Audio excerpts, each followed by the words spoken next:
ধর্ম যে অন্তরের জিনিস, এই কথাই ঠাকুর ভক্ত শিষ্যদের বোঝাবার চেষ্টা করেছেন। বহিরঙ্গ মনকে অন্তর্মুখী করাই ধর্মের কাজ। ঠাকুর বললেন, চিন্তায় কার্যে শ্বাস প্রশ্বাসে স্থির ভাব অবলম্বন করিয়া পতিব্রতা বা ভগবন্নিষ্ঠ হইলে মন শুচি হয়। ঠাকুর আরও সহজ করে বলেন, শ্রী ভগবান বহির্মুখ জীবের ইন্দ্রিয় শক্তি বাহিরের দিকে রাখিয়াছেন।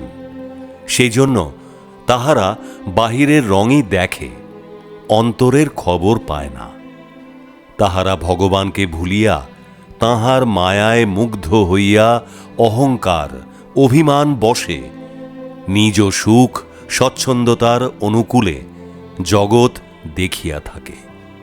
আবার ভগবান জগতের প্রতি বস্তুতে ছড়াইয়া থাকিলেও যে দৃষ্টিতে তাহাকে কুড়াইয়া লওয়া যায়, সেই দৃষ্টিতে বহির্মুখ জীব চির বঞ্চিত।